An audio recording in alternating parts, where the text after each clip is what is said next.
Breaking news dari Bali. DPRD Provinsi Bali melalui Pansus Trap resmi menutup sementara operasional sebagian kawasan resort mewah Samabe Bali Suite and Villa di kawasan Nusa Dua, Badung, Bali, Kamis 16 Oktober 2025. Penutupan dilakukan menyusul temuan pelanggaran serius terkait tata ruang dan perizinan. Sidak dipimpin langsung Ketua Pansus Trap DPRD Bali, Dr. Imade Suparta SHMH, didampingi Sekretaris Pansus Idewarai SHMH dan anggota Pansus Dr. Sofir. Pemeriksaan dilakukan di kawasan resort Samabe Bali Suite and Villa yang diketahui membangun sejumlah fasilitas tanpa izin lengkap. Pelanggaran mencangkup belum terbitnya sertifikat layak fungsi atau SLF untuk restoran, pembangunan lift yang tidak diperbolehkan di area tebing, serta keberadaan bangunan dan kolam yang berdiri di bibir tebing tanpa izin yang sah. Termasuk juga restoran di dalam goa yang dinilai melanggar aturan keselamatan tata ruang, ungkap Pansus. Ketua Pansus Trap DPRD Bali Dr. Imade Suparta SHMH menegaskan, kami tidak anti investasi, tetapi semua harus taat aturan. Tidak boleh ada bangunan megah berdiri tanpa izin lengkap, apalagi di kawasan rawan tebing. Ini tidak sesuai filosofi Trihitakara dan Perda 100 tahun Bali era baru. Pansus Trap memberikan waktu 2 minggu kepada pihak resort untuk melengkapi seluruh dokumen perizinan dan melakukan klarifikasi teknis bersama instansi terkait seperti Dinas PUPR, DLH, dan Dinas Penanaman Modal, dan PTSP Provinsi Bali. Kalau dalam 2 minggu izin yang bolong-bolong ini tidak diselesaikan, kami akan rekomendasikan penghentian permanen dan peninjauan izin usaha. Menanggapi keputusan tersebut, pihak manajemen resort melalui General Alfred Manager Niputu Eka Yuliarsi menyatakan akan segera mengurus kelengkapan perizinan termasuk SLF yang dibutuhkan. Kami akan melengkapi dokumen selama 2 minggu ini. Kami hormati keputusan Pansus dan akan menindaklanjuti sesuai arahan instansi terkait. Penertiban ini merupakan bagian dari langkah serius DPRD Bali dalam menjaga tata ruang dan keselamatan kawasan pariwisata Bali. Kami akan terus memantau perkembangan kasus ini. Saya tanya dulu, Bapak selama ini kerja hanya pakai OSS. Itu kan izin pusat yang sifatnya baru daftar usaha aja, ya kan? Dilanjutkan nanti dengan izin bangunan. Izin bangunan yang dimiliki. Ya itu PPG, nggak usah jelaskan itu dulu. Yang saya tahu sekarang saya mau tanya Bapak itu, izin restoran itu sertifikat layak higienis itu ada? Itu ada. Tuh. Ya itu kita cek. Terus Bapak tentang amdalnya, Utana amdal itu? Di sini UKL-UPL itu karena ada. jumlah kamarnya kita di lingkungan hidup mungkin. Karena jumlah kamarnya kita 8. Nanti Bu tunjukkan UKL-UPL ya. Siap. Ada evaluasi juga setelah itu ada evaluasi sebelum kegiatan dan setelah kegiatan. Maka itu saya perlu kehadiran dinas perizinan. Bapak keluarkan izin tentang tebing nggak? Ada menggunakan ada lift itu? Kita tidak mengeluarkan. Kan tak izin restoran itu.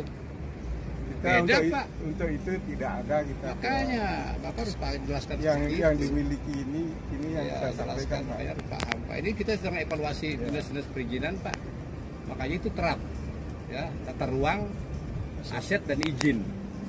Jadi izin-izin Bapak itu, cara kerja Bapak itu kita awasi juga Pak. Inilah kewenangan pengawasan kami Pak. Tidak sekedar aja menjawab. Ya, terus izin jurangnya ada enggak menggunakan itu? Tidak ada itu Pak. Kayak. Terus kenapa dikasih izin itu restoran dan kemudian ada kegiatan swimming pool? Itu dekat jurang, siapa ngasih izin? Tidak ada juga Pak. Itu harus ada izinnya Pak. Ukur itu. PUPR mungkin bisa nambahkan. Jadi saya evaluasi sekaligus pengawasan terhadap izin-izin OPD terkait kami ini. Ya, siapa mengeluarkan izin itu? Ya, izin-izin izin restoran itu di pinggir tebing. Boleh ada restoran, tapi tempatnya itu yang kita cek. Kan itu persoalannya. Nggak ada berarti ya? Tidak ada. Itu. Terus ya, ini kan wilayah selatan. Ini Samudra India tuh. Kan paham kita. Gitu hebatnya samudra itu. Kalau badai dan topan datang itu seperti apa cara Ibu? Atau cara teman-teman dari pemilik hotel ini mengatasi untuk keselamatan tamu? Ada nggak caranya? Coba dijelaskan. Kebetulan kita kan sudah mengikuti sempadan pantai. Nah, Oke. sempadan Sempadan pantai pantai, kita oke. sudah agak jauh. Nah, Niki kan kebetulan tekstur tanahnya Niki ada turunan. Jadi turunannya juga cukup jauh. Nah, kita Oke Bu, kalau itu oke, saya udah paham itu, saya kira nggak masalah. Ibu punya nggak pengingat tsunami kalau datang tsunami? Ada kerjasama nggak dengan dinas terkait? Itu ada warning sekarang, begitu ada air naik itu, ada sejauh mana Ibu komunikasinya atau kemudian pada kegiatan hotelnya juga mempunyai alat itu? Kita sih ada Pak, kita sudah ada dengan BMKG juga, kita ada beberapa kali training juga yang dilaksanakan kerjasama dengan BMKG. Terus kita juga ada kerjasama juga dengan yang untuk penyelamat pantai. Jadi staf kita sudah di training, beliau datang langsung ke sini. Jadi kita sudah ada bendera-bendera juga di sini untuk menandai sejauh mana orang Oke, itu. paham. Kalau tanda-tanda itu paham. Pertanyaan saya itu tentang alat itu seperti apa, Ibu ketahui?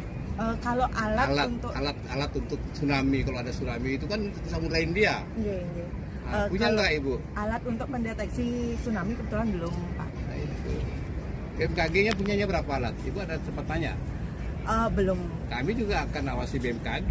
Berapa dia punya alat, berapa jangkauan alat-alat itu untuk kepentingan penyelamatan pariwisata tamu-tamu itu. Kalau ada apa-apa itu bahaya itu pentingnya, makanya kita itu mengevaluasi tata ruang itu fungsinya Bu. Mengapa itu tidak ada kegiatan di bawah goa-goa gini?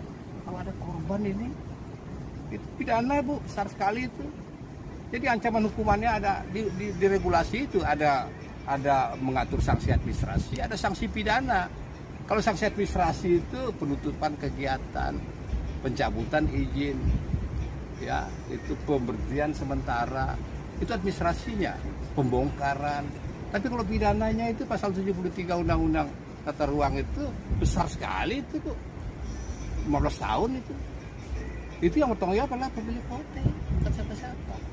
Itu maksudnya Bu. Nah, itu kalau ada misalnya kita buat boleh ya izin ini, saya mau cek kok mengeluarkan izin di tempat-tempat yang begini.